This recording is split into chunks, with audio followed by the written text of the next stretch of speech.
Alright. Shalom. Shalom.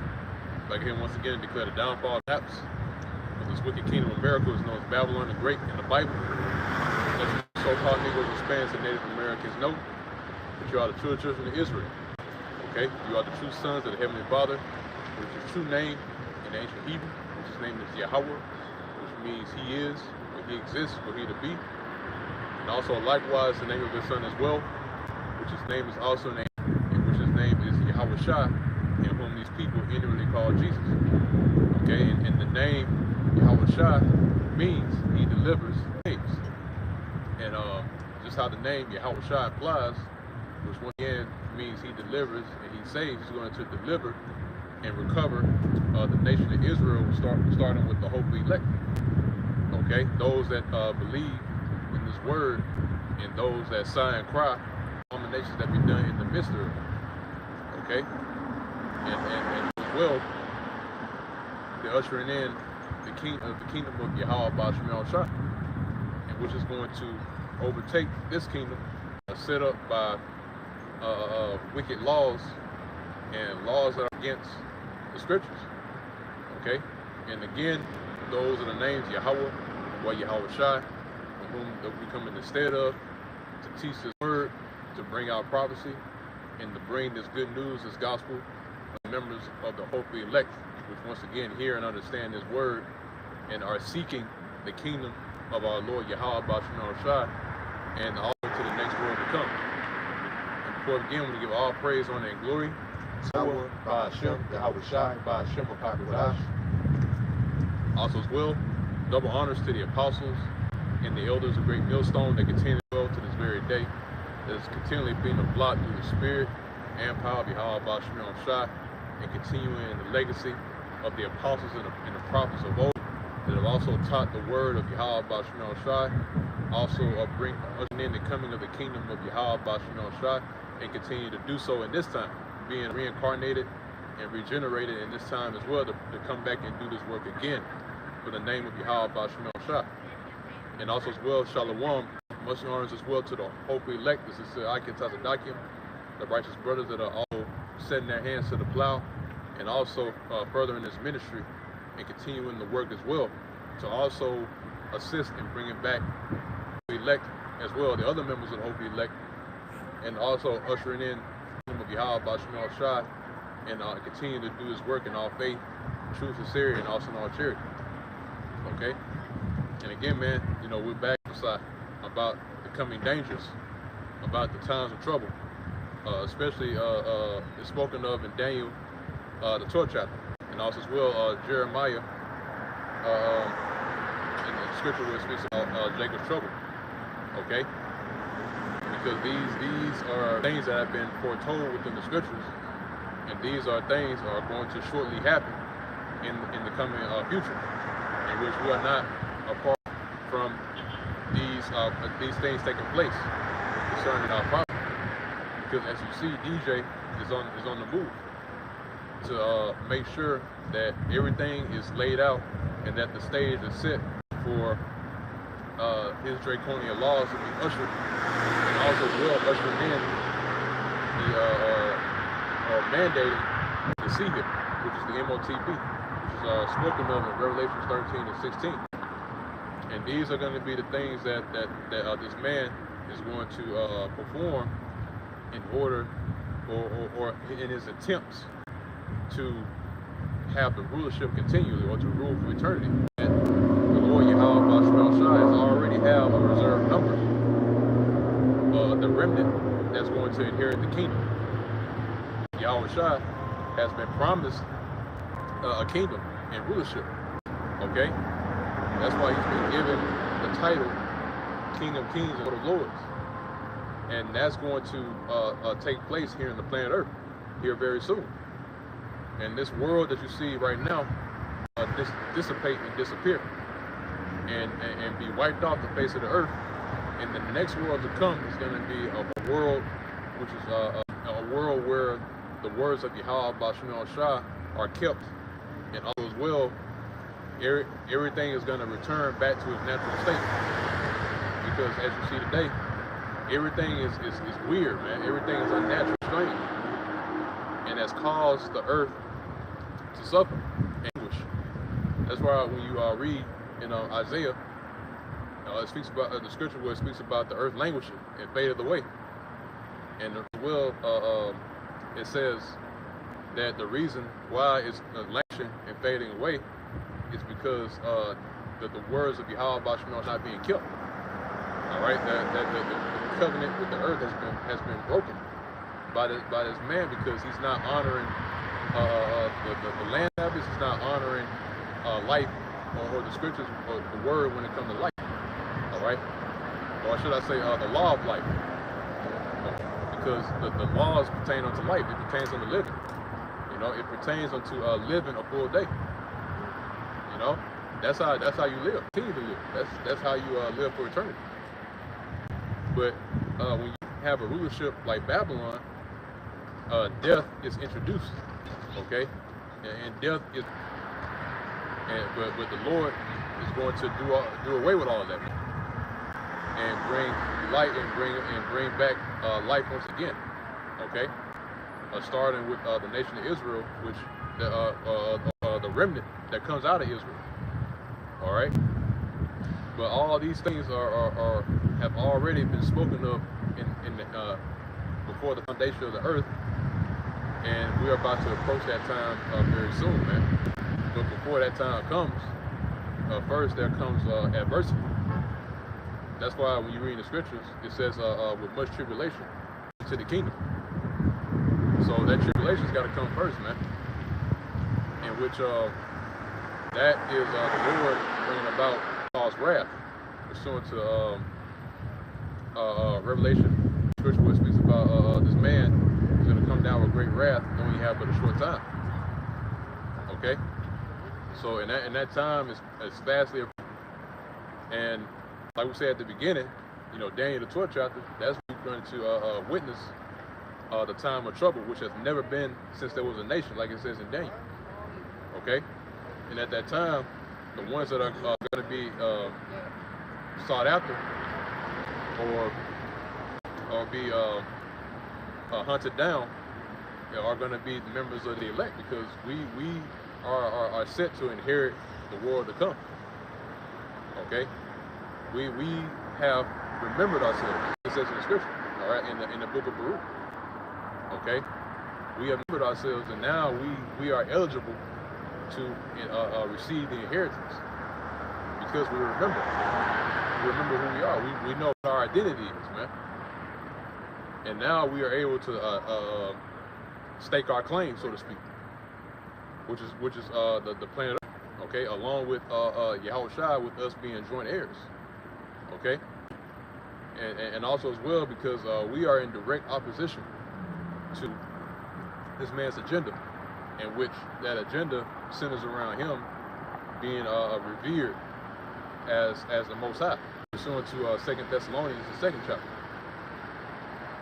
And we are the ones who are bringing out scriptures, revealing this man for what he's trying to do and who he is, man. And that's why he's hell-bent on targeting prophets of the Lord. Because, you know, we are revealing this man. And when a criminal and a fugitive is that's when the guns get pulled out. You know? That standoff happens, and this is and with this that's coming, which is martial law, it's going to be that proverbial stand, that final stand that Esau is going to take up. All right, But again, pursuant to Jeremiah, 7 and 30, all right, it says, speaks about Jacob's trouble. It's like 30 and 7. It speaks about Jacob's trouble, man, in which, the rest of our people are going to be collateral. When you look at it, man, and the brothers that are on point, is out, is that, Jacob's trouble is not meant for the elect, man. It's not meant for the elect to be overtaken by that. It was meant for the 2/3, man. For them to get judged. That's the main reason why the Lord is bringing about this great distress and great siege against our people. And again, our people are going to be collateral during this, in the hopes that this man captures some of the elect. Be disappointed in doing that, because the Lord has given up a standard when this man takes action. Okay, and that standard is going to be in the form of power. All right, and that's going to be in many forms. That's why we trust in the Lord Yahweh B'Shem Shah, because He's capable of doing this. The Lord has built throughout generations for putting to flight the heathens and their feeble attempts to set their hands on the Lord's treasure. And once you set your hands on the Lord's treasure, that's when the Lord is apt to destroy you utterly. And that's exactly what He's going to do to Esau, because Esau is plotting and planning to put his hand on the Lord's treasure and the Lord's property, man. But yeah, you got it, huh? Judith chapter 5 and verse 21. But if there be no iniquity in their nation, let my Lord now pass by, lest their Lord defend them. Yeah, that's right. And this is the account with the general. If I'm pronouncing it right, it's Holofernes. Yeah, Holofernes or Holofernes. Yeah. In which a report was given to him about this, in which that report entailed that our people has a power that's fighting for us. So even in that time, they acknowledged that the nation of Israel has a power that's fighting for us, man. And they knew not to set their hands on the nation of Israel, and not to touch us, man. And that's in the case of us not being found with any iniquity, because they knew this, and the reason why the brothers bring it up, because it's going to apply to today, or what we're about to explain in this time. So what it was telling the general furnace is that if there's no iniquity being found in our people, then to refrain from advancing, refrain from being against us, because our power at that moment would run up. And that still stands firm to this day, because if there's no iniquity found in our people, then when the Lord stands up in the gaps for us, and when the Lord fights against these heathens that are coming against us, because when you come against the nation coming up against Yahweh B'Shem Shah, and that's what Esau has in the back of him. If you attempt to set your hands on the nation of Israel, then guess what? That's when the Lord stands in. He has a problem with you. Just how somebody, you put your hands on somebody's son, that's when the Father comes and lights your ass up, man. Yeah, hell yeah. Yeah, you got it. Lest their Lord defend them, and their power be for them. Yeah. So lest our Lord defend us. Okay, so he knew that the Lord was going to defend us, just how he always has in the ancient world. When these heathens come up against us, lest we go off. Okay. Yeah, you got it. And we will become a reproach before all the world. Yeah, and that's what happened to these other nations that came up against us. Okay, the Lord has made them a reproach in the earth, and at that point they were made an example of. Okay, just like the Egyptians. The Egyptians were put to flight because they set their hands to try to basically have us, go off, man, and also as well have us in captivity and hardcore bondage, which is a direct reflection of Babylon the Great, because this is the modern day Egypt. Okay, and mind you, Egypt is synonymous with bondage.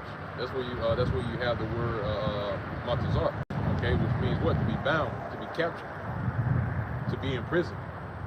And that's the case with here in America, which again is Babylon the Great. You have our people that are bound and captured and imprisoned. These cities are prison cells, man. Okay, and guess what? Esau has went above and beyond imprisoning Israel by taking possession of these different lands and these other areas, there's other locations in the world to where you can't escape. Okay, and has influenced the rest of the world with his philosophy, his doctrine. Okay, yeah, you got up. Kind. I got Psalms 140. I can just read down for real. I got Psalms 140 from the top. Psalm of David, deliver me, O power, Yahweh Shema Washai, from the evil man. Yeah, this man is the embodiment of wickedness, man. That's why in Malachi the chapter it says that he is the border of wickedness. Okay, so he is indeed the wicked. And when you have a man like that, and you consider our people who are naturally lean to righteousness, that's a stark contrast from him. That basically makes him the ultimate adversary. That's why the scriptures speak about Esau being a Satan, which means what? Adversary. Okay. So yeah, you got that. Preserve me from the violent man. Yeah, and this man's violent, man. And when you're dealing with a man like that, he's poised to do anything, man, to wipe someone off the face of the earth.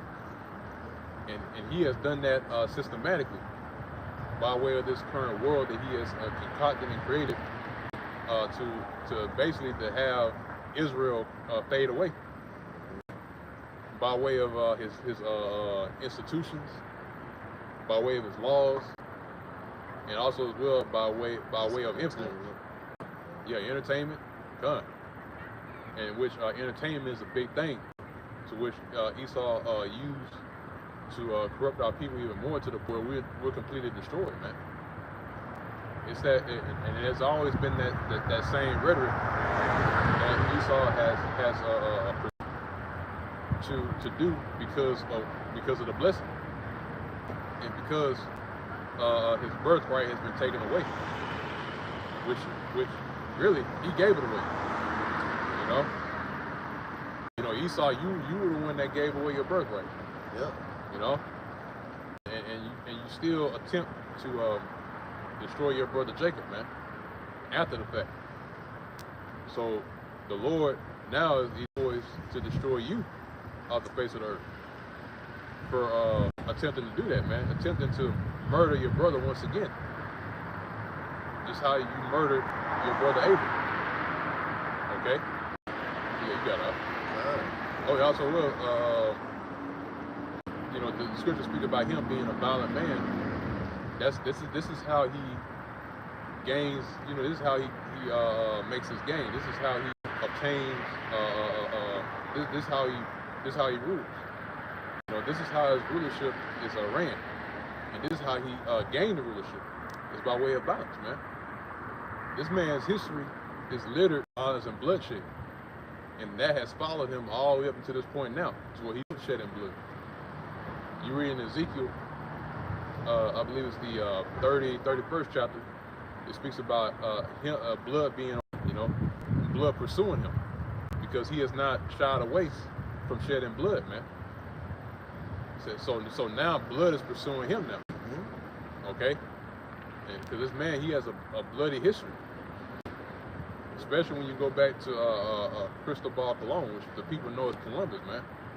When you read all the accounts of this tyrant when he came over, he was savagely, because he had the nerve to call our people savages. But he was a real savage with what he was the hell that he was putting on the Northern Kingdom, man. Okay. Even how he conducted himself, how he lived, man. He was a straight savage, but yeah, he had the nerve of our people savages, man. And that he his way of living is preferred, man. But yeah, he was living like a beast, man. And that even follows him all the way back to the yep. In which he on all fours, man. Can't even communicate. Don't even have a language. Don't even have a standard of living. Being a base, all the way to the point of being an animal, man. And he's still that same animal. Okay, who just so happened to get rulership by way of the Lord, that power over to him, man. So this is the kind of man that we're dealing with. This is the kind of man that's going to be shown to every single person that's here that has no care in the world whatsoever, and that everything as a joke, and not look at the seriousness of the times that we're in. That violent man is going to be revealed to everyone. Okay, when he brings down these draconian laws, and when he brings about martial law, that savage man is going to be revealed to you once again. He's going to show his horns to our people once again, man. Okay, and show you the kind of man that he is. So I got Job 9:24. The earth is given into the hand of the earth, all right, is given to the hand of the wicked, man. Which again, the wicked is Esau Edom, which is the true biblical nationality of the so-called white man. The rulership is given to him. Okay, the Lord has given the power over him, pursuant to Daniel the 4th chapter, where it says the Lord giveth the kingdom to whomsoever he will, and he have set it up over it the basis of all men, which adds more to his attributes of him being a savage, man, him being a beast that the Lord is going to put down.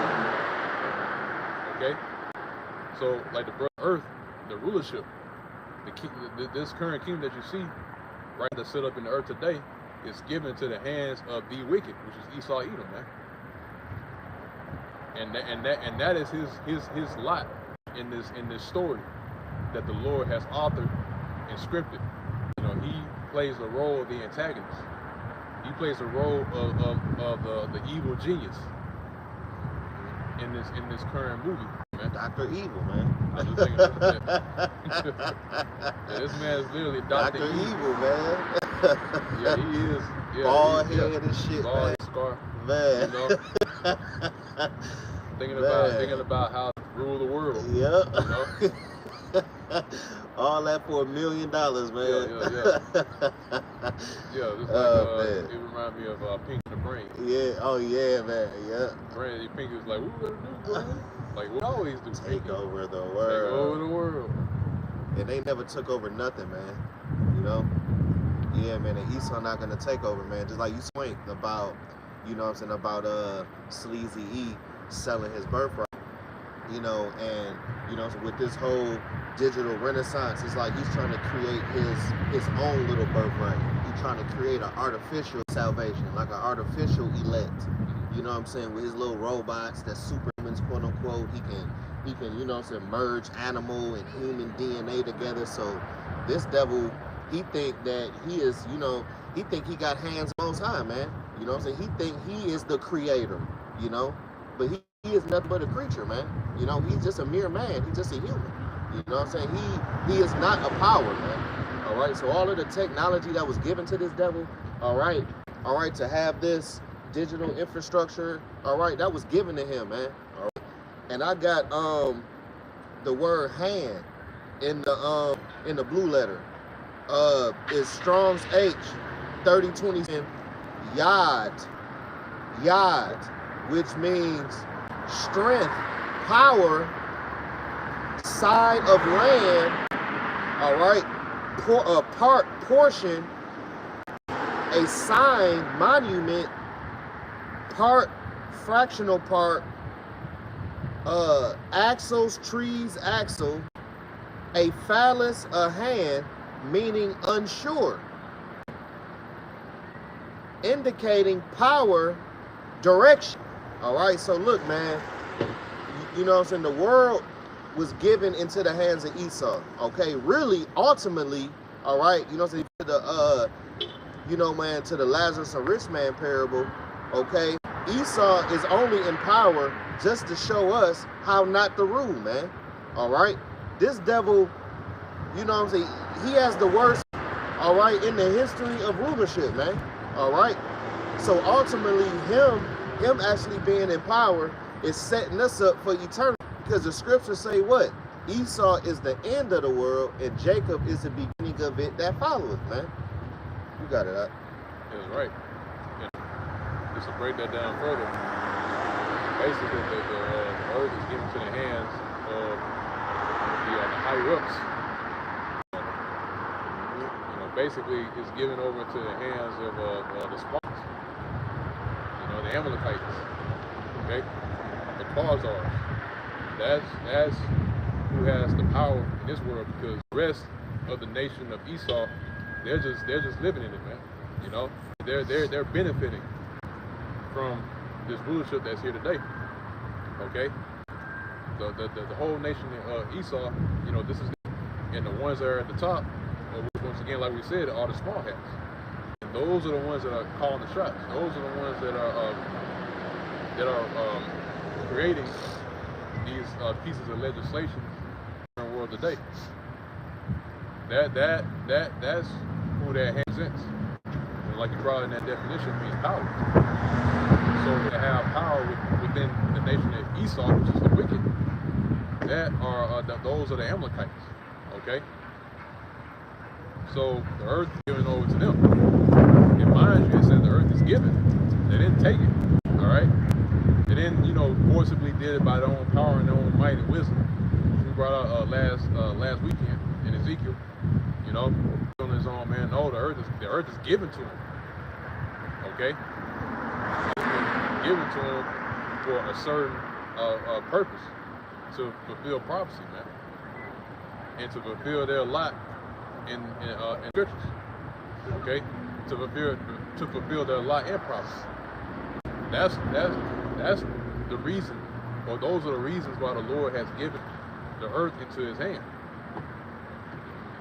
So to reveal Him, and also as well to end this madness, this never-ending cycle that our people have continuously been in. It's that cycle of death that we have been made subject to because of our wrongdoings. And now we're reaching the climax for that. We're reaching the end of it. And that's why the scriptures say better is the end of a thing than the beginning. So right now we're at the very end, okay? The rulership, or these cycle of whips, ends with Esau. And after that cycle is finished, that's when the kingdom and the rulership is going to be given to the righteous once again, which concludes this story arc that we're a part of right now. It begins the next story arc, okay? In which we don't know what that's going to be, but hey, right. We can't wait, man. We cannot wait. Yeah, you got it. All right. Sirach 10:8, because of unrighteous dealings, injuries, and riches got by deceit, the kingdom is translated from one people to another. So it said because all these crimes that the man has performed in the earth, the kingdom is now being translated from him, Esau, over to Jacob. And in other words, you're seeing a transition from a world which is littered with evils, and now it's being turned over to righteousness now. Just how the days are being, it's like the operation of days. You know, you have the night, you have the daytime and the nighttime, and we are right in the nighttime. And now we're approaching the time where the dawn is approaching, and that dawn represents Yahweh Shai, in which that's going to start the day, in which light is now going to be introduced to the world once again. Yeah, you got it. Matthew 6 and verse 10. Thy kingdom come, thy will be done in earth as it is in heaven. Yeah, so, and what you have to understand is that the things that are done on the earth is also played in the heavens. Okay? There's that, it's a council being produced. You know, the things that are to be done here on the earth is already been done in the heavens, man. And now we are witnessing and experiencing what is being done and consulted in the heavens, in the spirit realm, man. Because these things have already been decreed. The days, you know, our time is to us, like you say, 1,000 years, which is a day to the Lord, man. So, as you see, now the things that are done in the spirit world are now being played out. Those counsels that are being done now they're being executed here on the planet Earth, and judgments are now being distributed, and different scenarios that the Lord has chosen to allow to happen here on the planet Earth is now taking place. Because the Lord, you know, he is a crowd of scenarios, man. Case in point, what happened to King Ahab? That was all orchestrated by the Lord, man. Because of the council. The council that was done in the heavens. Yeah. How he was going to be destroyed for his wickedness, man. Yeah. Okay? And it played out in the heavens, and then it was executed on the earth, and King Ahab died, man. By that same council that was done. So the same thing is happening now with Esau. That council's been made in the heavens. Guess what? Also to add to, the council in the heavens is also dealing with us as well, because we've been put on the council. We have been given the words from the council of the Lord, man. We've been given the judgment by way of this word that's been given to us. This is a message that the Lord has put in our hands to bring out and to declare that this is what has been foretold in the heavens and before the foundation of the earth. And now you're going to receive the things which are done in this world now. Okay, the things which are done in the body. And this is the last generation. Is going to take place where all these things are going to come to pass. Okay, like we said earlier, you know, this thing, okay, and it's better than the beginning. Yeah, you got it. And this is going into you know, it's in that council in the heavens right here. Psalms 78 and verse 49. He cast upon them the fierceness of his anger, wrath, and indignation, and trouble, by sending evil angels among them. He made a way to his anger. He spared not their soul from death. Yeah, so the Lord sent those angels here on the earth, man, to bring about that the counsel that was done in the heavens, man, and to execute the things which have been decreed in the heavens. So that's why we are fully convinced that the things which are written aforetime, that's written in the ancient world, are surely going to come to pass. It's decreed it, and it happened already. And we know for surety that the things that are written within the scriptures are going to play out. Okay? And the Lord has decreed, the majority of the people to die, and the Lord has decreed that a remnant out of Israel is going to live. Okay? And even in the nation of Israel, the Lord has made it concerning our own people. That's why when you read in Zechariah, the 13th chapter, the Lord has separated a certain number amongst the nation of Israel, and are decreed and slated to be saved, and the ones that are decreed and slated to be destroyed on this side, man. Okay? Yeah, you got up. But gave their life over to the pestilence, and smote all the firstborn in Egypt, the chief of their strength in the tabernacles of Ham, but made his own people to go forth like sheep, and guided them in the wilderness like a flock. And he led them on safely, so that they feared not. But the sea overwhelmed their enemies. Yeah. And that is how the Lord delivered our people, the hands of our enemies, in that time being the Egyptians. And mind you, scriptures in Romans, the 15th chapter, it says the things that are written aforetime are written for our learning, in which how our people delivered from the Egyptians. Guess what? The Lord is going to perform that once again in this generation today by creating a scenario of great deliverance, in which the Lord is going to be revered and renowned for performing this. Just how the Lord received the fame and the glory for delivering our people from the Egyptians, and parted the seas for our people to go over dry land. You already there? Yeah. That's good. That's the spirit. You got it. I a little bit.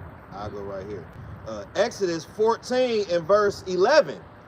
And they said unto Moses, because there were no Egypt, hast thou taken us away to die in the wilderness? Wherefore hast thou dealt thus to carry us forth out of Egypt?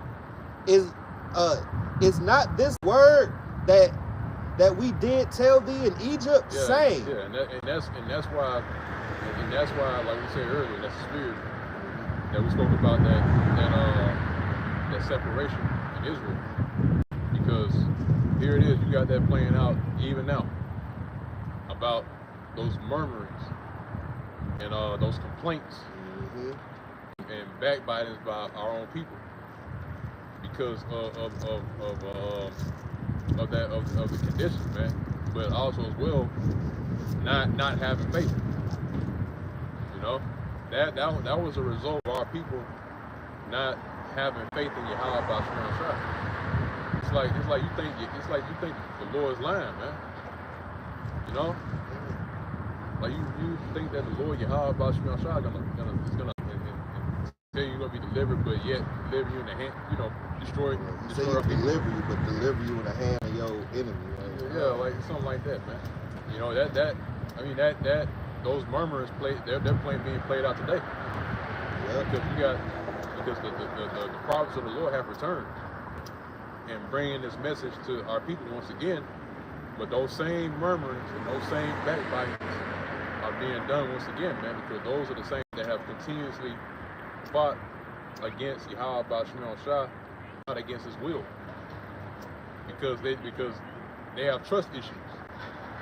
You know, our people have still own trust issues that they have with Yahweh Bashim Al-Shah, man. And we do that, you know, the Lord can very well deliver you up to that, man. That's why he destroyed that generation, because they didn't believe. Okay, and so that because they didn't believe, that's why they're death. You know, that's why faith is necessary, man. That's why you gotta lay your hat on the Lord's word, man. Because what else, you know, what else can you settle in, or what else can you rely on? Look at the condition that our people in, man. We're in the hands of Esau, the violent on the earth, the most violent nation on the planet Earth. And there's absolutely nothing here for you to, like it says in the book of Amos, it's not your rest. That's why us on this side, we're making strides to depart from this place, to depart from Babylon, man. Because we understand that we are subject to man's advances. We're subject to a man that is out that is out for blood. Okay, and that area has created here in this current society is built on the destruction of Israel. Okay, so you know there really is there's no motivation and incentive to trust in this world, in this society, Esau, man. So what else is there, man? You know, and even our own people, you know, try to join to these other nationalities and these other called cultures that these other nations do to try to find some type of rest, but not knowing that those things are they also lead to the death as well. They all lead to the same result. They don't offer solutions. Okay? And that's why we're in our Romans, the 14th chapter and the 7th verse, it says, what then? Israel has not attained that which we seek it for. Which is what? Rest. You know, rest from our enemy. And everything else that's here in this world does not give you rest from our enemies, man. Because again, it all leads to the same result, which is dying. Okay, dying to death. It leads to a set time to where you only have a set time. You know, it doesn't offer you eternal life. You know, it doesn't offer you having the ability to live a full day, man. You know, that again, that cycle of death, like we said earlier, boils down to. It all centers around that same cycle, and that has what led, and that really started in the beginning, when that was introduced to the chosen lineage. You know, basically getting into these different doctrines and these different other ways of living does nothing but destroy you. You know, basically, it leads you to dying in the end. Okay, because now you see that being shown here in today's time. That same cycle. That's why throughout generations, men came and men died. You know, but all that now is being done away with. And starting with the elect of the nation of Israel, man. That's going to enter into immortality. Okay. And why you think Esau is so adamant about living, continuing to live, continuing to why you think Esau is trying to create a world centered around him not dying, man? That's what he's really trying to do. He's trying to create a world of where he wants to live forever, Because that was the promise that was given to our people. And you was breaking it down earlier about him creating this world where he's trying to create his own blessing, which is what? Eternal life. That's why he's creating this cyberspace, you know, so he self-insert himself into that and have a world the way he continues to live. Yep. Yeah, you got it. Saying, let us alone that serve the Egyptians. Yeah, so they can go back and serve the Egyptians, the ones that they're captives. You know, they're enemies, man. And that's the same mentality that our people still hold on to. You know, they want to be servants, man. They want to serve their enemy, you know, because that's all they know.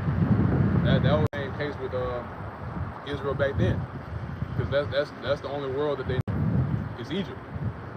You know, so when they left Egypt, they stepped out of that world, and they were losing their minds because that's all they knew. All they knew was servitude. All they knew was captivity. And that's why even now our people, that's all they know is captivity. That's why they want to stay here in Babylon and serve their enemies. That's how they did with the Egyptians.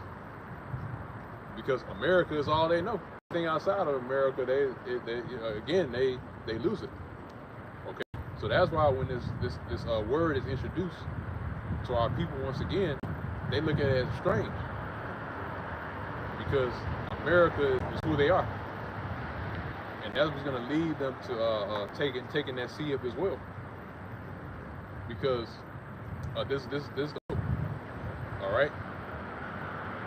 Yeah, you got it. The article, we actually brought it out before, but it's good to run it back. What will you do when you can't buy or sell without your mandated digital identity CHIP? Yeah, so in order to continue to function here in Babylon, this is what's necessary for you to continue to go about, you know, your daily life. You know, to continue your daily goings as you always do, man. And this is going to be a process to where everyone's going to be conditioned to accept the MOUB. Okay, and if you're not a part of that, you know, without rebuttal or anything against it, then you're labeled as the enemy. And that's why we were speaking about earlier at the beginning, law. Because martial law is really going to be what is going to be enforced. It's going to enforce the CHIP. Okay? Yep. And it's going to be like a motivator for all these people here to fall in line. You got to identify everybody. Yeah. You know? Yeah, that's fear. There's a lot of crazy shit going on. Yeah, fear is the most fear is the most effective motivator, you know, and that is what Esau is gonna use as a tool and a weapon to have these people basically accept the CHIP now. Yep. Okay, when he brings force, that's what's gonna lead a lot of because they don't have anything else to fall back on. You know, they don't have anything yeah, see that? They have nothing to, that they know to rely on. Because again, going back to what we were saying earlier, all they know is Babylon. The only thing they know what to fall back on is Babylon the Great. And taking that CHIP, that's the ultimate way to serve the Egyptians, man. Right? That is the perfect way to serve Esau Edom, is by accepting the CHIP, man. Okay? Because just like what Elder was saying, you will be ostracized. You won't be able to get a job. You won't be able to do anything without that identification CHIP. You won't be able to have a bank account. You won't be able to access funds. You won't be able to go in these stores. All right, you will be a nobody, man. All right, you will be a peasant. All right. Last night I was watching the social credit system in China. All right, and man, when I tell you that Moab got everything locked down to the point where they are judged by, you know what I'm saying, by even the slightest deed that they do. You know? All right? They have to do at least 5 to 10 deeds a month just to gain 2 points on their social credit score, okay? And if you don't gain anything on your social credit score, they're going to identify you as an enemy, all right? And then on top of that, there will be consequences behind that, and that's probably going into Zhao Zhang, all right? And you know, Trump is always saying, we got to catch up with China. We got to catch up with China, man. Well, you know, China is doing this and that. Like, you know, but ultimately he is trying to catch up with the social, you know, with the social credit system. And also to digitize, you know, the country, just like how it is over there in China, man. Everything is, you know, 50 to 40 years in the future of what's going on over here, man. Okay, so, you know, all of the MOTB is gonna, you know what I'm saying, you know, like it's gonna work as the West, you know, but the MOTB is in fact coming, man. All right, man. That social credit system is in fact here already, man. Okay, they're just gonna tell you when you can't use this current monetary system. Now it says imposing a mandatory digital identification on all the nations on the entire planet has become a primary goal for the global elite. It isn't going to happen tomorrow. Eventually, the plan is to get virtually everyone in the world into the system, and that's going back to Agenda 2030. Okay, by the year 2030, they are in fact trying to kill, all right, 95.5% of the entire world and leave a population of what, 500 million, roughly paraphrasing, no, and that is the perfect amount to control. That's the perfect amount, all right, to have in a bind, you know, to have in prison, all right. You'll be able to force laws on them, all right? And that 500 million, all right, is easily to be re-educated. See, you know what I'm saying? Like all the brothers, all of you firm believers out there, too much. Like, you know what I'm saying? These elites are not looking to re-educate us, man. They're not. They're not, man. They're looking to eradicate us because we know too much. All right, you got brothers that got kids out here. They teach their kids the truth. You even got children that know Yahweh Shema Shai. So they're not trying to look to re-educate Israel. Only those ones, all right, that's uncertain, really. You know, like these useless eaters, these permanent Americans out here that just system, all right. You know, our government isn't that bad. You know, man, all them niggas, man. All right. Yeah, man, Dom Lemon have our side. Like, just stupid stuff, man. But they go, if the global elite gets their way, a time will come when you will not be able to buy or sell anything on the internet without logging in with your mandated digital identity HIP, all right? Okay, and that reminds me of having the name of the beast, man. All right, because you know what I'm saying. Like when you get married, you name. All right. So if you're gonna take on the name, that means you're gonna serve.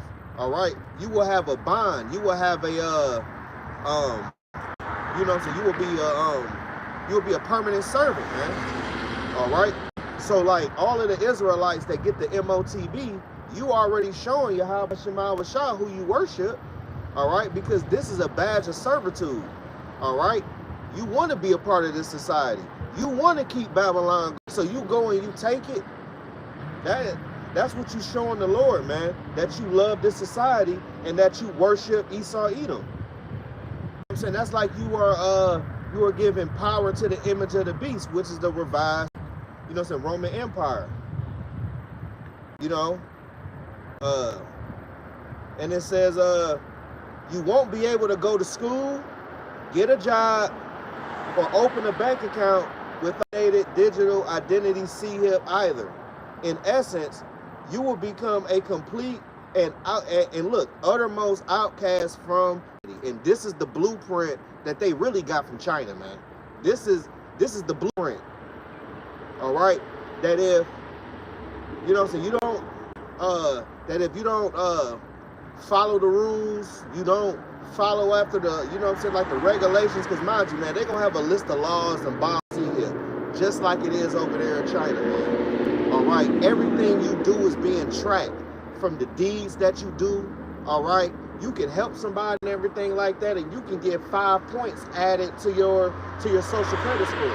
All right, and look, all of the people that is exempt from the social credit score, you have to be over 80 years old. People down there 70 years old, and they trying to gain at least 5 to 10 points a month, because you have to gain points over there. Because if you're not gaining points, because you started with 1,000 points, and from that the math will start mathing, man. All right, a good standing is at 950 and above. If you're below that, you'll be looked at as an enemy. You won't be able to get a loan for. You can't even date. You can't even get a woman, because, man, that social credit score is the height of everything over there, man. It is your everything. People are gonna look at that number and be like, oh, you're not a good citizen because what? You're not abiding by, you're not abiding by what the government is saying, you know? So you're gonna be an outcast. Inspired by the Secretary General's determination to tackle the global problem of statelessness affecting more than 10 million people worldwide, but also noting the wider and larger issue of lack of legal identity. You hear that? So they're going to use, all of these migrants that they let, bring over here when he ended Title 42, where, essentially everybody can come here and you don't have to have the proper paperwork. You don't need to be vetted.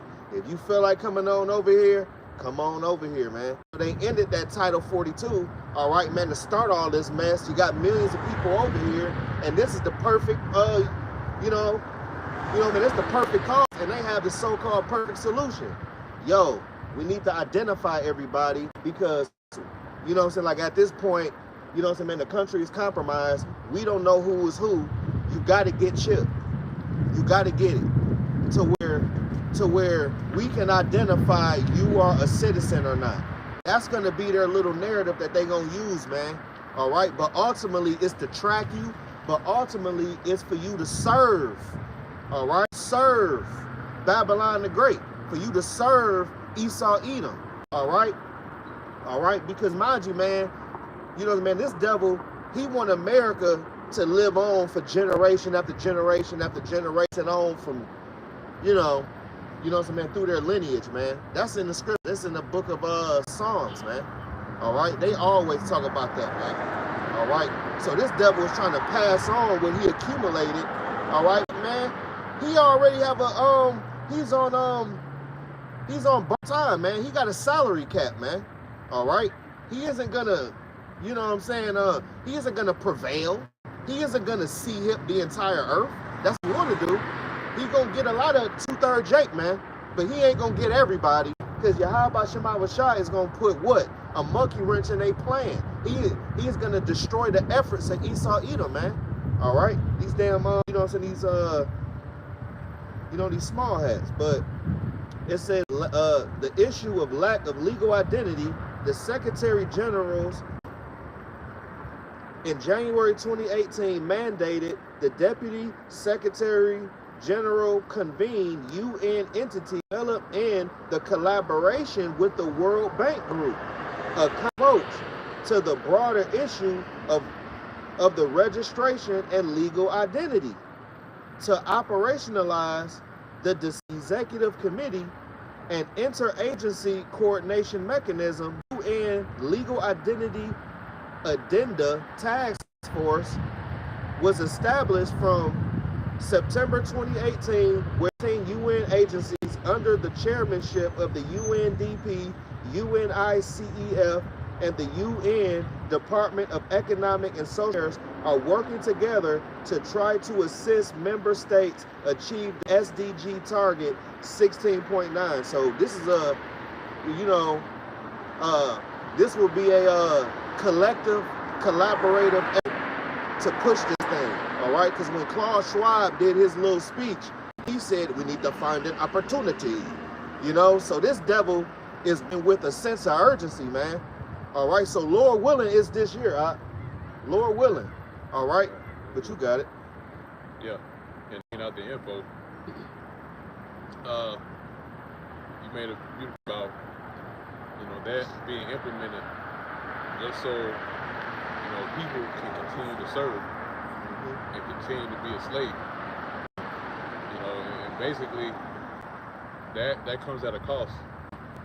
You know, when you have that type of system in place, you're trading one thing for another. What you're trading for that, or just to have, you know, brownie points with the rulers that be. You basically the payment is your integrity. You know, you're giving up and you're paying your integrity to receive benefits. You know, by way of being a servant, because that was going to boil down to when the CHIP is introduced. In order to receive HIP, you have to give up your integrity, okay, and serve Mammon, you know, serve a creature that the Lord Yahweh Bashar Shah has created himself, and that's what's gonna happen in this time today, and here in the coming future. But like you saying, Lord's will, this is the year, man. Lord willing. That is going to be introduced, and the majority of our people literally give up their integrity and their likelihood for just to continue to be a continual employee. You know, continue to be a worker underneath Esau Edom, just to build his kingdom up, you know, and maintain his kingdom, his society, man. You know, that's going to be the cost of receiving the CHIP and continue to function in the society, man. That when you lose your integrity, you are no longer you're no longer a part of the recipient or the beneficiaries of the inheritance that's about to be fulfilled here in the coming future. Because once you do that and you give up your integrity just for pieces of silver, right? That's literally pieces of silver. You know, you're giving up your integrity just for just a short amount of pieces of silver. You know, and you're no longer, you know, you're no longer a Israelite anymore. Now you are a straight American. Edomite. And now you a heathen. Yeah. Okay. Yeah. And the scriptures say that, man. And then you'll be regarded as a heathen. Yeah. Because you refuse to take heed to what's being to you. You know, you refuse to take heed and internalize what's being given to you, what's being told to you. Okay?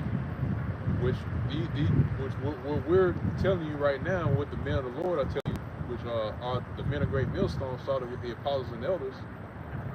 What we're telling you, it comes directly from Yahweh Bashar Shah. And once you disregard that counsel, then you're regarded as a heathen. Yeah. At this point, you're regarded as a Edomite, man. And you will be destroyed without remedy. And that, you know? yeah. So when you accept that, then you're accepting the things that come with that.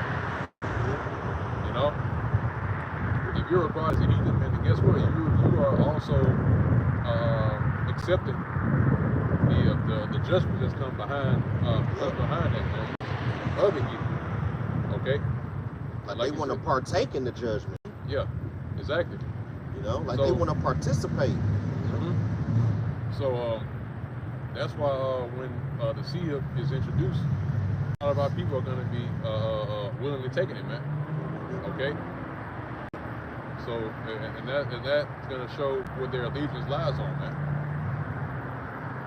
And again, like we said earlier, you know, basically you have disqualified yourself from the kingdom. You disqualify yourself from the throne. You know, and you have received just a compensation, you know, or a consolation prize, you know, a consolation for doing that. That's why Yahushua was speaking on this in the ancient world when he's in the flesh. You know, woe unto you that are rich. All right, because you're going to receive your. So the consolation that our people are going to take is going to be basically just being a Babylonian. That's it. And that adds insult to injury, man. You just continue what you're doing. You know, just to you know, continue to function in society, but yet, and here it is, you've been eating the dirt for so many years, and you feed him and continue to eat dirt. You know what I mean? Like we were speaking about, man. You giving up your integrity for pieces of silver, man. Yeah. Just like Judas. Yeah. Judas gave up the Savior, man. Yeah. Judas gave Israel for just 10 pieces, 30 pieces of silver, man. 30 pieces of It's silver. just, That's nothing. it's nothing, man. That's nothing. You That's know, nothing. giving up the Lord for just that, you know. That's like gas money. Like, man, It's like crazy, it's man. like you trading in a mansion for a shack. You know what I mean? You trading in a Bugatti for a hatchback. You know, Yeah. a Toyota hatchback, man. A hoopty. Yeah, You know? now you got a hoopty, man. A whole hoopty that barely fucking start, man. Putting down the fucking street, you know? Yeah. And then does it not tell in the scriptures that Father's house are many mansions? Yep. You know? So you're trading in that you're trading in the Lord giving you that which He has prepared for us, just to have just a house, Yep. The temple. a temporal house that you ain't even own. That's gonna burn anyway. Yeah. Yeah. You don't even own it. You know? Right. You don't even own property. Don't even own the ground it's sit on, man. But there's laws, you know what I'm saying, that's gonna, you know, but there's some unrighteous decrees that actually back that, man. All right, because mind you, man, once this devil implement the martial law, you're not gonna own anything at that point. I'm talking about, this is from the Privacy Act of 1974, all right, man, where the Attorney General, he don't even got power. You know who got FEMA? FEMA can take over your land, they can take over your food, they can take over your water, they can take over the land that the house sit on, they can even ship you off to a detention facility without your permission. Snatch your kids out of school, and then you would never see their ass again. The only time you seen them was at 7 o'clock when you dropped their ass off to eat breakfast, man. And that was the last time you seen them. You know? All of these executive orders, which is several, they are all going to be implemented simultaneously if, in fact, the president say it's a state of emergency. Because, you know, that's the only thing he got to say is that you know, it is a state of emergency. All right. And in the last 2 weeks, it has, I'm talking about prophecy speaking. All right. There was just another plane that crashed. Yeah. It was just another one. And it was 41 survivors or whatever. But now he is trying to incite a sedition, to get everybody riled up, to get the tempers flaring. Like you got the DEI, already got rid of that, right? And actually he blamed the crash on the DEI. Yeah. You know, this damn devil, man. You know, I mean, he is just trying to incite, all right, to the where he can, in fact, issue in martial law. Now, I got 2nd Ezra chapter 15, and I start at verse 16. It says, "For be sedition among men." Yeah, it says there shall be sedition among men. And when you go into the word sedition, it means to a rising up, a revolt. Okay? So the people in the country rise up against this current government that's set up. And rise up against the rulers that be. Rise up against the ones that are in the seat of rulership. Because look at these people now, you know, that's, you know, they look, really they were cheering for DJ to get in office, man. Mm-hmm. You know, the majority of the people, because, you know, they're fed up. You know, they got to the point now to where, you know, it's all bets off now. Because of everything that's been transpiring over the years. Okay? And really what I've been seeing lately is they've been turning their back, or they've been really turning an opposition towards Barack Obama. Yep. You know? Now they're looking at his presidency back, you know, years ago, and taking it back to him. Mm-hmm. Okay? And so they're using that whole line of presidencies, starting with Obama, all the way up to Biden. They look at that whole time frame, and now they're saying, and now they're pinpointing that as a problem. Mm-hmm. You know, and that will fuel them to lean on DJ. Mm-hmm. You know, because and really it's all, and we always say this, right? With the how the presidency is ran, how they put in office, it's all for optics, man. That's it. It's for theatrics. You know, like a psyop. You know. Because they're there for a reason. You know, they're there to do a certain task, and then once their term is up, you know, that's it. Next person come in and fulfill their task, and the next one come in and they do what they got to do.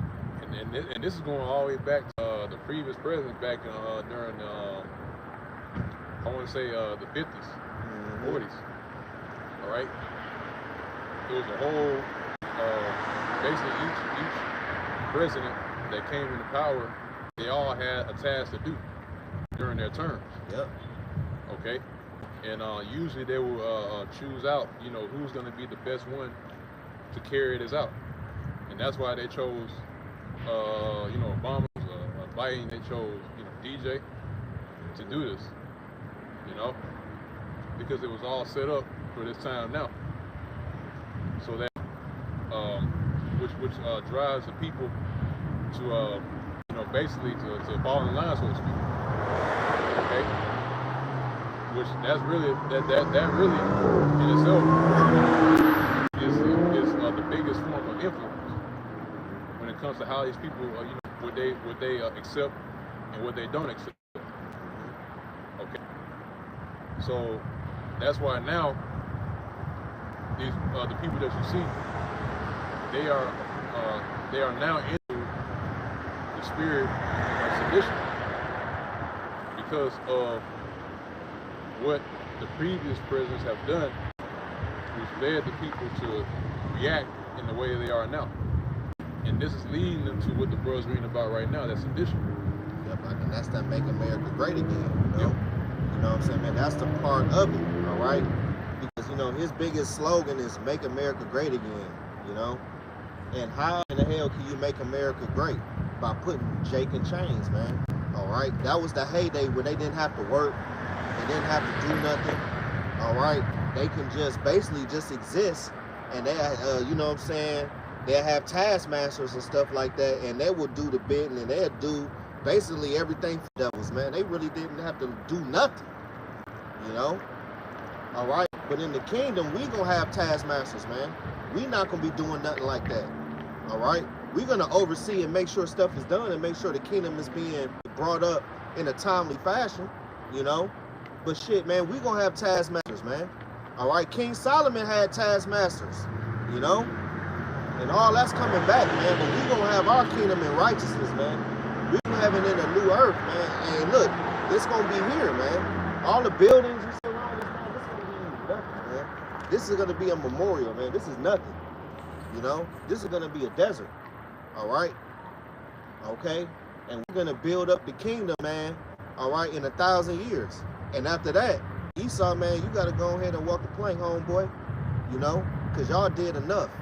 You know, the whole earth is a trash can. The earth is not at rest and mourning. All right, because shit, man, like, you know what I'm saying? Because I just did, you know what I'm saying, some research. Trees can actually feel, hear, they can communicate, all that, man. Trees, like this tree right here is alive. They hear the word, man. You know, and the wind start to pick up a little bit, you know?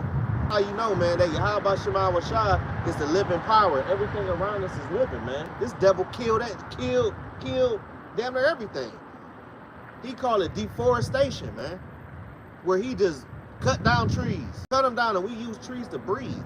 That's why you got Jake, you know what I'm saying? You made shit, man, like Jake got asthma and the upper respiratory problems, bronchitis. Why? Yeah, shit, man, like it ain't enough trees. All right, he wouldn't make this plot of land, an apartment complex or a project, and throw Jacob in there, stacked up on the top of each other like damn sardines, like how he was in them cargo slave ships, man. That's how he doing this in these apartment buildings. Nothing but a project. It looked like barracks. It looked like, you know what I'm saying, like a detention center. You know, kind of like you know, like Hunger Games. Where you got like the different districts. That's how these apartment complexes look, man.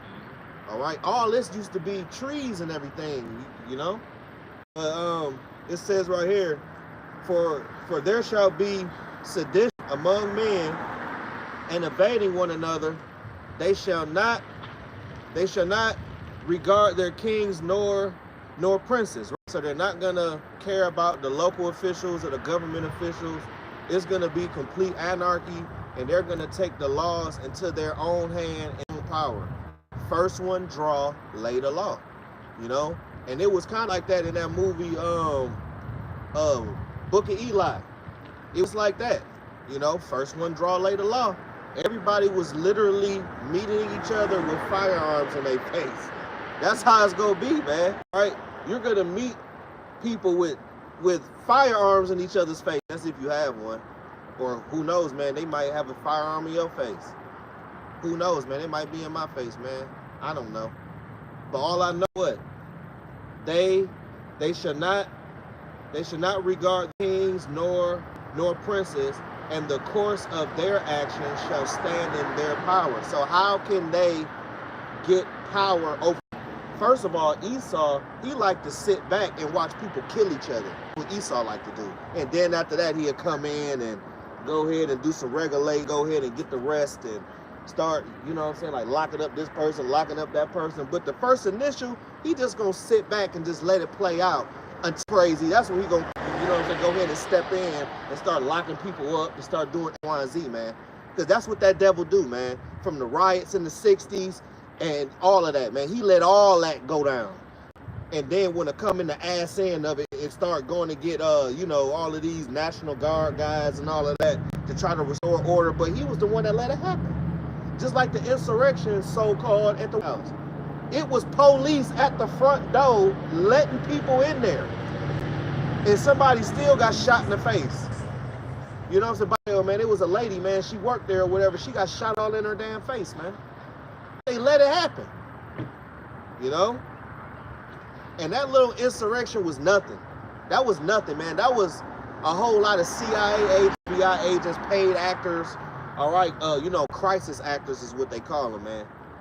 All right.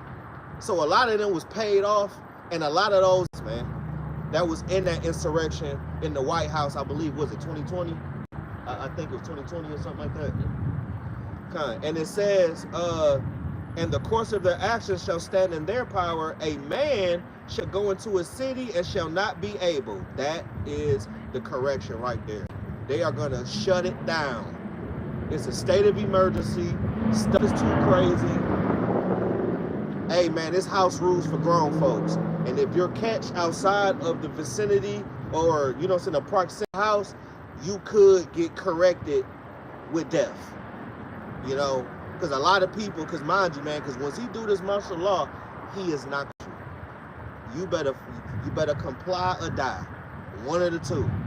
Okay? And Esau is the type to give you a nice warning on that TV. He the type that'll go and say, warning. You know what I'm saying? Hey, man, you have to follow A, B, C, and D. That's Jake that don't want to listen. Jake thinks what they want to do and go do this and that. Man, shit, man. You know what I mean? The white folk need us. No, man, look. They are not going to play with you. The moment they do this, you know what I'm saying, this martial law, there's going to be no more police. You know? Your HPD or your DPD, your little local little ninth precinct, whatever, all of that is going to be a wrap. It will be the military is going to cover the police duties of your local police. The military. You're going to tanks coming up and down these roads left and right. Okay? So don't think you can try to hide in your car or try to go ahead and sneak in the car. Well, shit, you know, these back roads better than everybody else. But they got maps and look, man, they know them better than you. All right? Get caught on that side street if you want to. Thinking you finna go ahead and run to the store for a quick beer. You out of your damn mind, man. You better not be seen outside. Not essential. If you're not one of them, they're going to put you to death immediately. All right? They're not going to play with you. You really think that we're going to be out teaching and there's tanks coming up and down the road? At that time, we would have been free not to go out and teach. But you still going to have Jake out here in the midst of all hell breaking loose, screaming Acts 5:29. You know? But anyway, man. Yeah, those are the first one they're going to get. Yeah. Hemmed up, man. Because they're the ones that are flaming the fire, you know? Dummies. Well, a lot of them are really, you know, I would say some of them, a good bit of them, you know, they're also a part of that to basically put Israel, you know, on the scene. Like the crash out and all that. Yeah. Yeah. Some of them, because you know, make no mistake, man, you indeed have agents in this truth, man. You know, That's the spirit. You can't make this up. Can't make this up, huh? Can't get up. Yeah, you got agents in this truth, man, that are placed in these different camps to basically incite, you know, a reaction from Esau and the people. That's why you know, you got guys that get into this thing and they see like what's being done in camps. And I'm talking about these other camps, you know. See what these guys do in the other camps and they emulate them, you know. But when you look at it, it's really ones that are that have made the pledge with Esau to infiltrate these different camps and incite, you know, basically to start, you know, certain actions or to do certain things that gives Esau an excuse to come down on others, you know, come down on us. Yeah. Okay. And guess what? That's gonna be that's gonna be as well, because they're already speaking about bringing back, you know, capital punishment. They're already there. Yeah. They're already talking about bringing that back, you know. And also executive order about quote unquote, you know, so-called anti-Semitism, right? And I just bringing everything together, you know.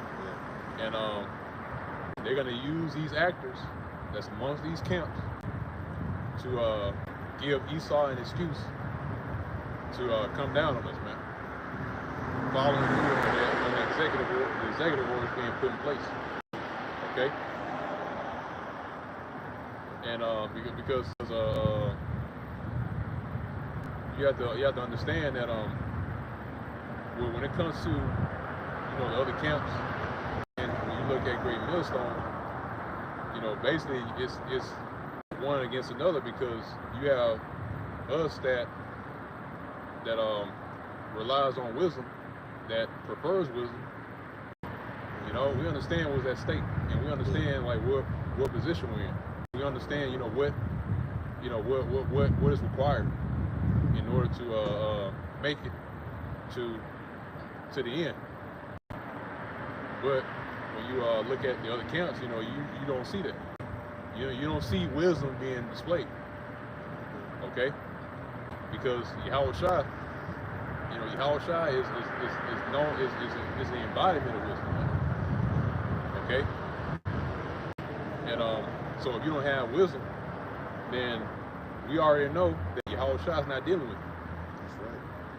Okay, he's not amongst you if you're not dwelling with wisdom. He's not dwelling with you, I should say. He's not dwelling with you if you don't have wisdom, man. And when you see these other camps, that you don't see it. You don't see wisdom. So that tells us that Yahweh Shai is not dealing with these other camps. He's not in the midst because they're not operating in wisdom. All right? So that's why these other camps are more vulnerable to actors and agents actually infiltrating them and get into their camps to do this. And again, that's what's going to lead to to Esau coming down on us, man. All right. But yeah, you got up. I got Luke. Luke 20:20. Watched him and sent forth spies, which should feign themselves just men. Yeah, they feigned themselves. They pretended to be just men, man. Basically put on the show saying look themselves as just men. For the sake of being introduced, because when these other camps, they don't have any sort of standards in the camp to vet. Okay. It's easy to hop into ISUPK and Right. IUIC. All you gotta do is say that you acknowledge. Yep. Anybody can do that, man. Anybody can do that. Anybody can say they're Israelite and then just come in and do all that. It's real easy. All you gotta do is say a word and that's it. Which is no different than a modern day church. Yep. All you gotta do is say I believe and you good. Yeah, man, like you sit in them chairs in front of the pool pit, you know what I'm saying? That's what that's, that shit, man. Man, that's basically what it is, man. It's like a Baptist church with an Israelite twist, man. You know what I'm saying? So, it's easy for an agent to, slither in the cracks. The only thing he do is let his hair grow out and just, just look austere, things of that nature. They're not properly vetting their brothers, man. All right. Because in order to be in Great Millstone, you're gonna be on the side of that camera for some years. You know what I'm saying? For real. Yeah. I had to do it. This brother had to do it. This brother had to vet me, right along with a whole bunch of other brothers. And don't think the elder apostles don't know. They know. They know every brother that get crossed in. Every elder have to keep a tab on each brother for each. Come on, man. Like, it's order this way, man. It's not like that in these other camps. That's why these other camps, they condone them standing around with a big-ass rifle, like, big-ass rifle, man. I'm talking about a vest on, poked all out here and shit, with clips and all this gadgets and gadgets and all of that, and they got a King James Bible in their hand, out some Yahweh Shema Washai, man. That's carnal, man. Yahweh Shema not doing that. That's agent activity right there. Okay? Because the Lord said what? Our weapons are not carnal. Packing heat at camp. That actually makes the ministry look bad. But they'll always say, Peter always kept a knife. Peter always kept a knife. Peter cut the centurion's ear off and all of that. You ain't Peter. So stop trying to come up with an excuse, okay, to have an extendo at damn camp. We already got a sword. That's the Bible. That's all you need. When you out teaching, you got a spiritual bubble around you anyway, man. Ain't nothing gonna happen to you, man. That's if you teach right. And you know what I'm saying, man, that's if you're in the right spirit, because everybody don't get that. You know, Sakari got shot at some years back, and they went back to the same spot. Literally the following Saturday. Who does that, man? It is literally putting the ministry in what? A bind. Now, I got an article, right? This is from whitehouse.gov, y'all. Okay? Presidential actions. Restoring the death penalty and protect public safety. Executive order signed January 20th, 2025. This is a big ass executive order. I ain't gonna read all of it. I'm the first paragraph of it, like the first paragraph. Now it says right here, by the authority vested in me, President, by the Constitution and the laws of the United States of America, it is hereby ordered. Section 1, purpose. Capital punishment is an essential tool to deterring and punishing those who will commit those most heinous and acts of lethal violence against the American citizen. Before, during, and after the founding of the United States, our cities, states, and have continuously relied upon capital punishment as the ultimate deterrent and only proper punishment for the vilest crimes. That was back in like 1700s. What the hell is he doing? What the fuck? Anyway, it's just like in the 1700s where you will have somebody burned at a stake in the middle of the city. You will be summoned to watch. He is trying to bring that back. All right, he is trying to bring back capital punishment such as firing squads. All right, hangings. Okay, lethal injection. They already been doing that. Talking about the physical stuff. You know, like drowning you, whatever creative way that they want to try to put you to death for your crime. And the main crime is treason. You know, that is the main crime that is punishable by death, is so-called treason, when you go against the government and when you go against your so-called country, man. All right, that is automatic. You don't have to get a trial. None of that. They're just going to automatically throw the book in, and it's time for you to get judged, man. Yeah, they ain't going to be laughing soon.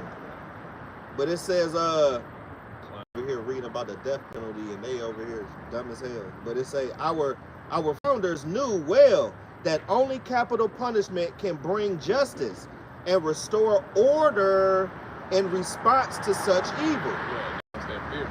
Yeah.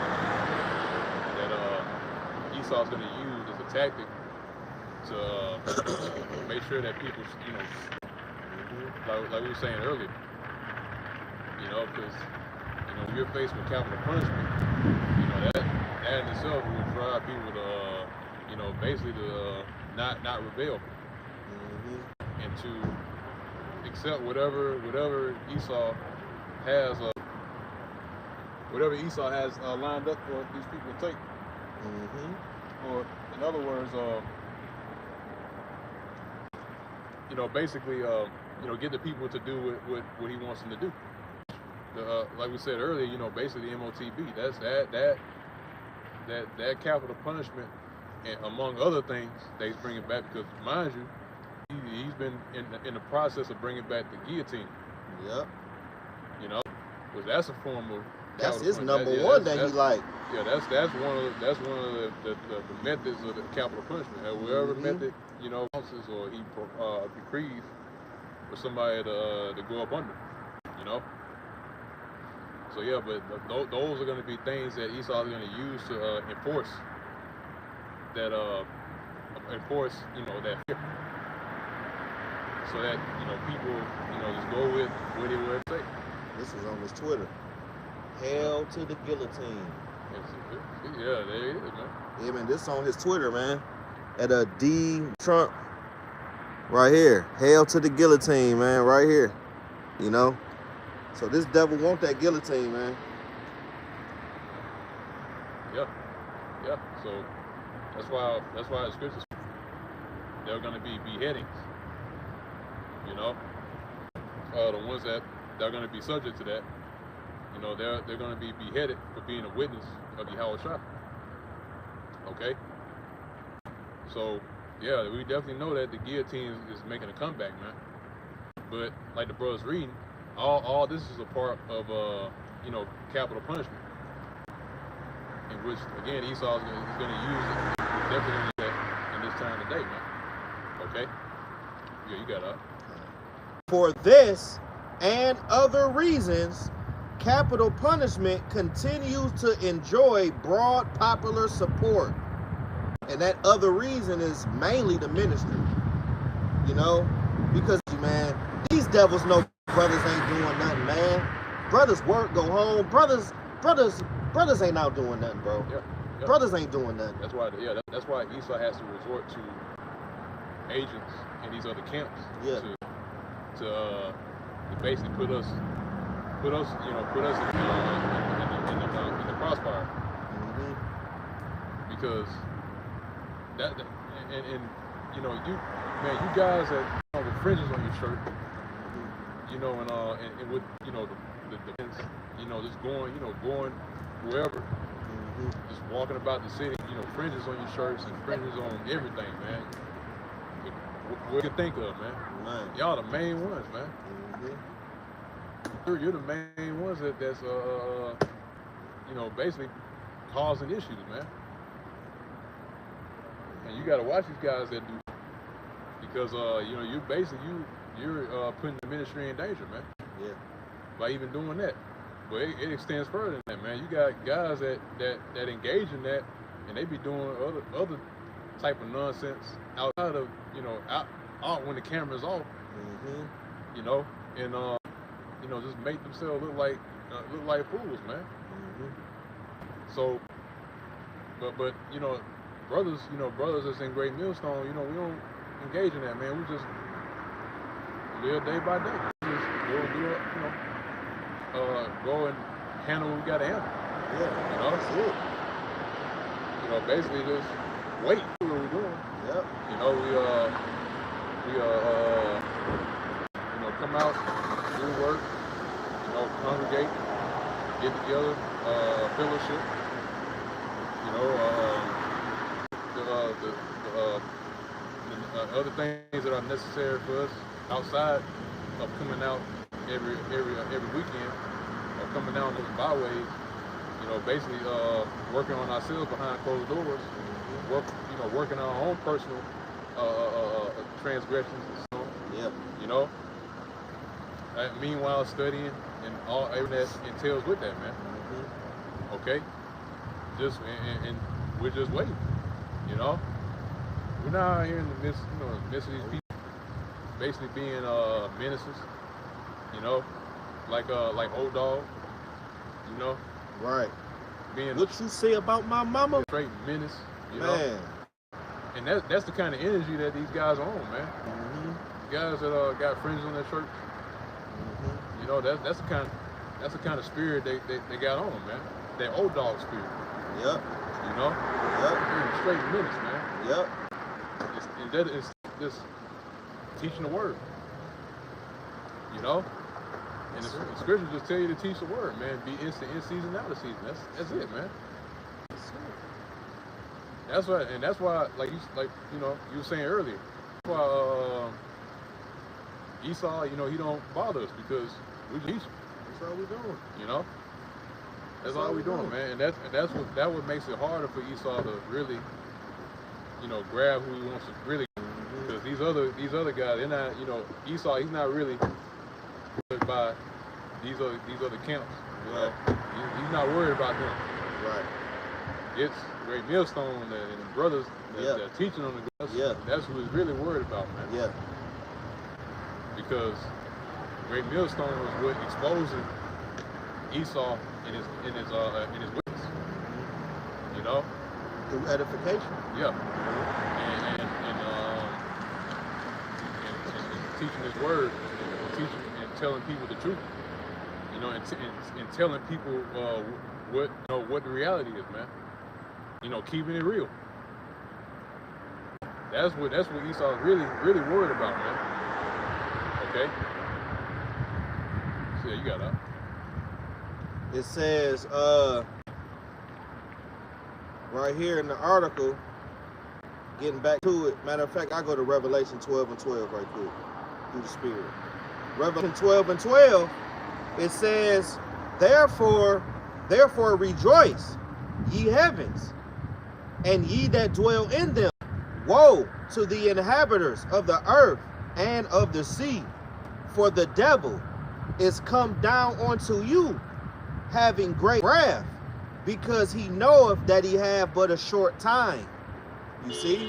And that's why this devil is going to crack down with all of these capment, the guillotine, the MOTB, you know, call Yahweh Shema was shy for even having DJT to push forth prophecy. Because he gonna be the reason that we get delivered, man. Lord willing, we are part of that number. All right, this year, Lord willing. All right, because mind you, it's 2 weeks into this thing, and he already dropped the ball. What about 4 months down the line, 6 months, 7 months down the line? You know, it's gonna escalate level we have never seen ever. You know, first day. Yup. Just sign away. And all hell started to break the moment he put that pen on that damn piece of paper, man. You know, writing those unrighteous decrees. You know, all hell is literally about to break loose right before your eyes, man. Yeah, the bottom is falling out. Yeah. I got 2 Timothy right quick. 2 Timothy chapter 3 and verse 1. This know also that in the last days perilous times shall come, you know, and perilous is going into imminent danger, all right, which is going into being a savage times, okay? And look, man, we got the perfect emperor in office to do it, all right? And that's Nero, man. You know, Nero Claudius Caesar Germanicus guy. All right, you know what I'm saying? He had his hand in a lot of things, man. He was a cruel man. He was known for his cruelty, man. He was known for being cruel. He was known, man, he already killed 2 of his wives. When he didn't want to deal with them no more, he just put them to death. One of his wives, he had their wrist slit wide open, man, and she bled to death. And his other wife, he beat up real bad and had her beheaded. You know, devil also, man, he had a hand in the Roman fires, man. You know? And Nero wasn't even present during the Roman fires, but you know, he had a rebuild executive order that he did to rebuild Rome again. The devil had his hand in a lot of things, man. He was an enemy to his own people. They tried to put him to death, you know. He was just a damn menace, man, you know. And Trump is not far-fetched from this because they the same one through the Spirit. Nero pardoned people. Trump doing the same shit, you know. He is literally back in his own, being an emperor all over again, man. All right, you know what I'm saying. But in the last days, okay, Trump gonna have a hand in the second Roman fire, you know. But this Roman fire ain't good for a long duration of time. That's how long that this Roman fire gonna have, okay. And this devil gonna have his hand in all of the bombs, okay. Because mind you, all these are gonna hate the horde. Now, I'm already a junkyard dog, all right? He's a bully, you know? He like to back you in the corner if he can, all right? And you know what I'm saying? That's why he's beefing up the military. That's why he's gonna beef up AI. You really gonna be no RoboCops out here? No, you know, what's his name, Murphy? You think it ain't gonna be no Murphys out here, man? All right, a whole gun coming out his leg. And he, you know, just hold it all. Like, you really think he ain't gonna do that? They already got police robot dogs with guns on them that can literally go into a hostage situation and hold it down, you know, with artificial intelligence. And ain't nobody playing a game like what you think, man. All right, this thing can think for itself. This thing can solve problems, you know. That's why, you know what I'm saying, he hired, you know, Elon Musk, you know, Shelon Tusk, man, all right? Cristobal Colon is who I think he is, you know, but perilous times is coming. Now, Let's go to verse 11. Persecutions, afflictions, which came unto me at Antioch, at Iconium, at Lystra, persecutions I endured, but out of them all the Lord delivered me. You hear that? So look, it might be me that may have to go into one of them FEMA camps, bro. I might be in the guillotine line, you know? But in those days, you got to hold on to milk. You know? What do Apostle Gabar always say? Master the milk. He always say that, right? Master the milk. Be known to the milk in Jacob's trouble. You may only need Revelation 3 and 10. Hold fast to which thou hast, and no man take thy crown. That can take you all the way to the chariots and get delivered. Isaiah 30, wisdom and knowledge shall be the stability of our times. You got to continue in what you have learned. You got to end. You got to literally remember your training, soldier. Remember your training. Because it's going to be a point where we going to ultimate decision. Yeah, you have to internalize this word. Yep. It's not just about, remembering precepts, from Genesis to Revelation. No, man, you have to internalize this word. You have to take in what's being presented to you. All right, and you internalize that, and that will take you through all adversity. You know, it starts with what's at stake. Right. You know, because once you read the scriptures, it basically tells you, what's at stake, and what is required in order to be able to withstand the evil day. You know, that's why the scriptures speak about you don't have to get it.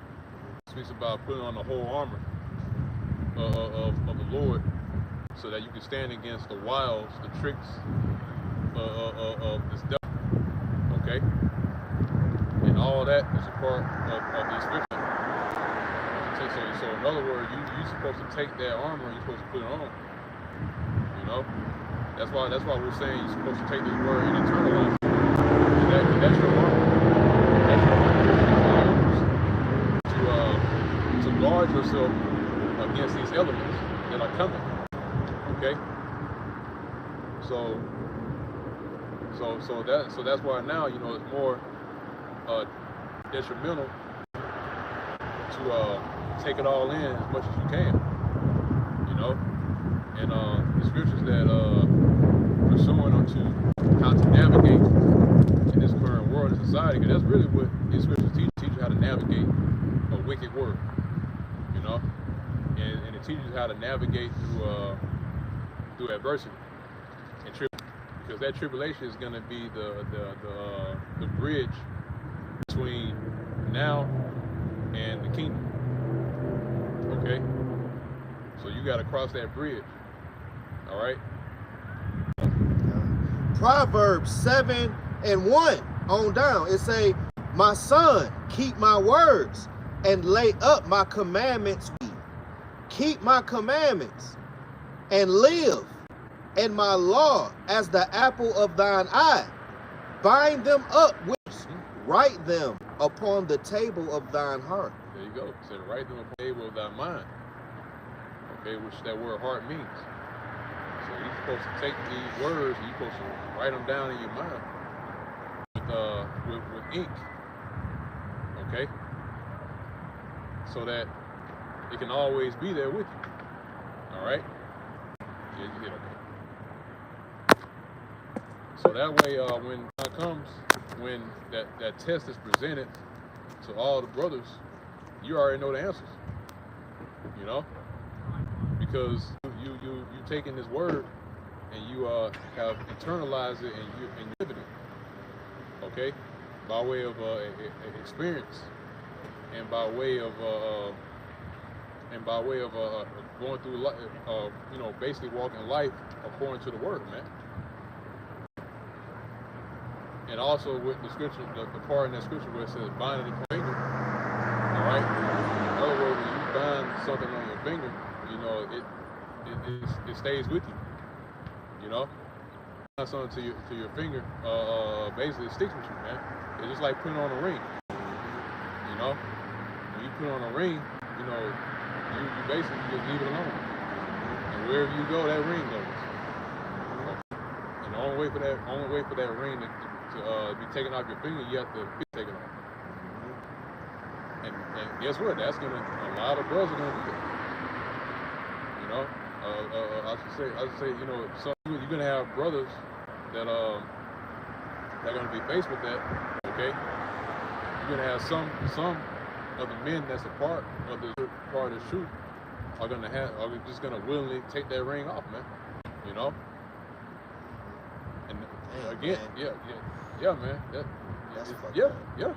Bro, yeah, you're gonna have, you know, guys you see in this truth that ran with us, that you know, basically invested all their time and energy into it, and at the least you break up with you. How about your mind was shot? Just take it off.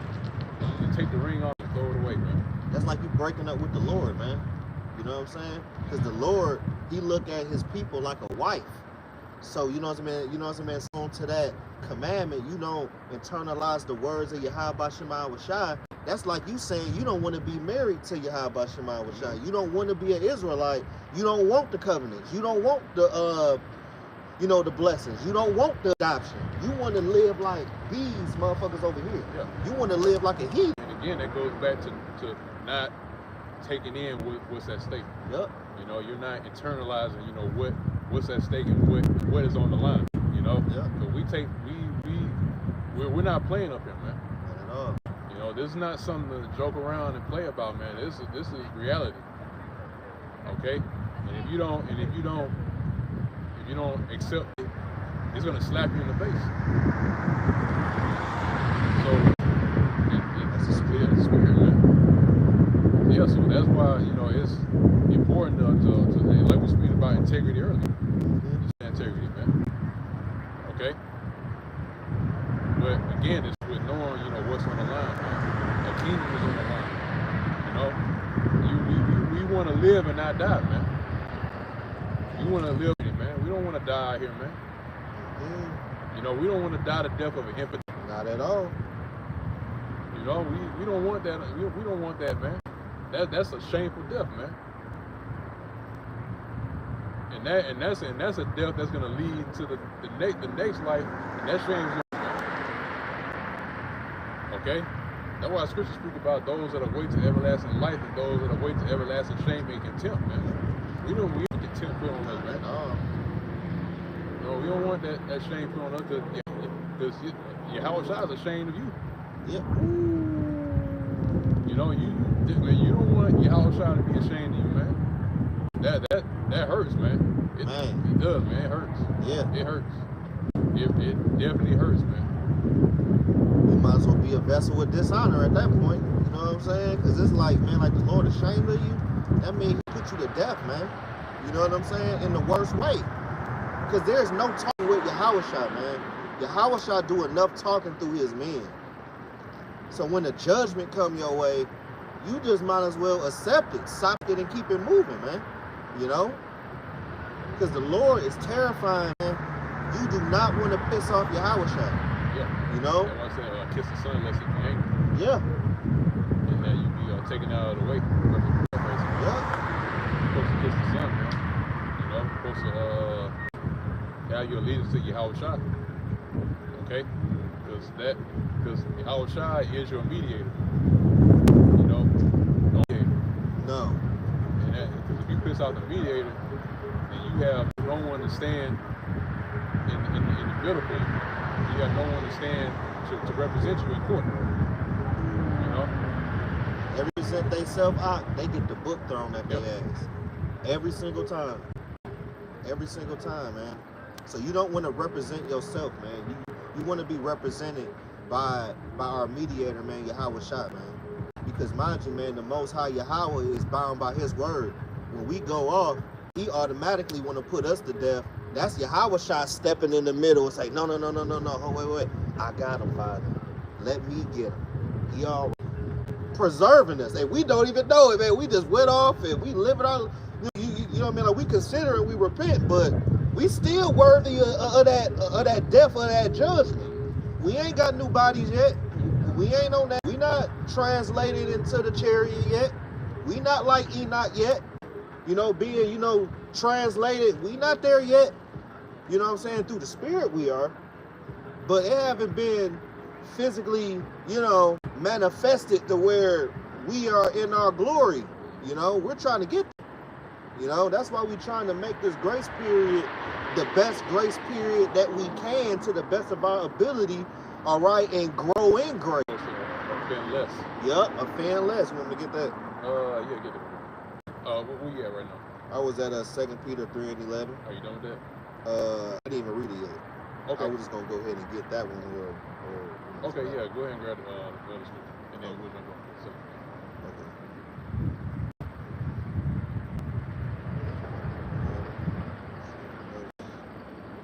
I said I was gonna go get a 2nd Ezra's.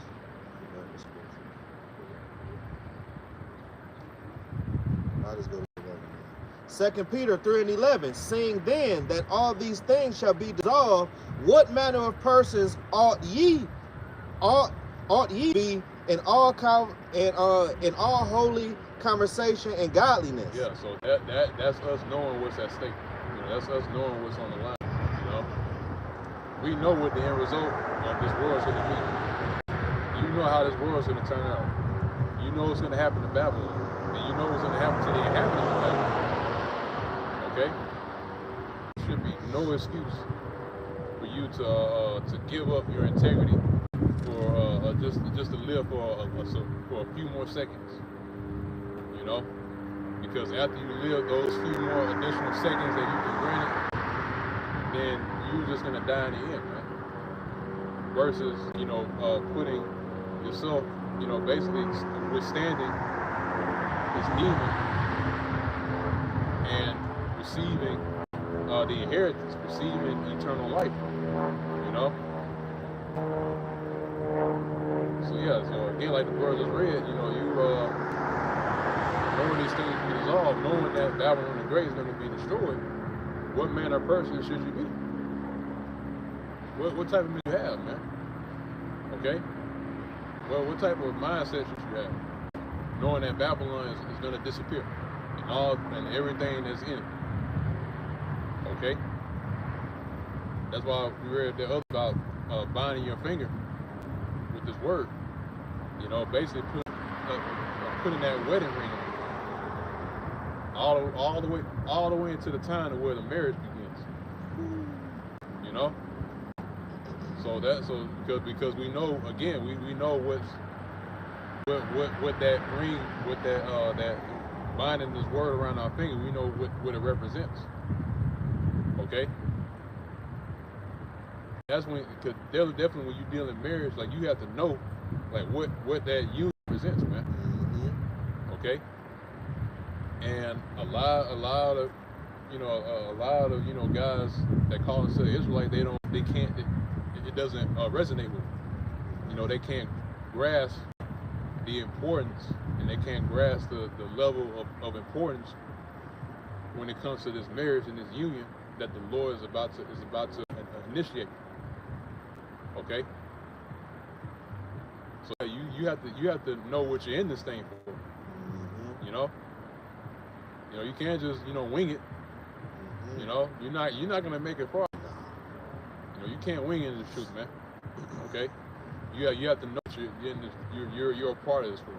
You have to know what you're setting your hands to. You have to know the reason why you're putting your hand on the plow. You have to know the reason you are putting yourself out as a living sacrifice. You have to know the reason why you're doing this. Okay? You can't just be a fly-by-night Israelite, man. No. So you got Job 27 and verse 3.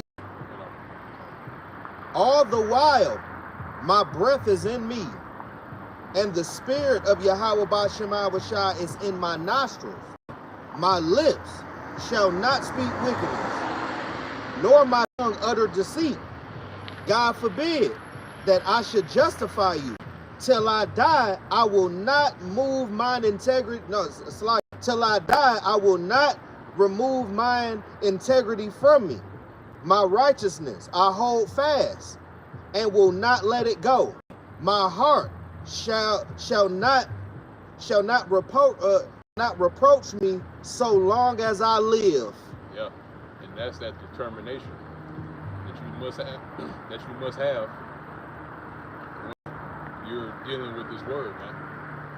Okay, and dealing with the elements of this world that's ruled by wickedness. Okay, which is leading up to what we was reading about earlier, the martial law. Okay, that integrity must remain. Okay, you have to remain in that integrity all the way to the end, man. And that's what a good woman does for a husband. And she holds on to that integrity, so that husband is what's what I'm looking for? Satisfied. You know, for lack of a better term. The husband find joy in you. You know, and not the marriage. That's why the Lord wants to have joy in us. So that's why you must hold on to that integrity. Okay? All the way up to the end. Even death is presented in front of you. You must remain in mode. You must hold and hold fast to your integrity, man. And don't let it. Okay? And the Lord and just by that, the Lord will hold you in great honor, you know. And the Lord can make miracles out of that. Yeah. You know. See fit. But we're gonna go ahead and close it down. Hit the okay button real quick. And close it down on that note. And once again, we give all praise and glory to Yahweh, by Hashem, Yahweh Shai, by Kadash.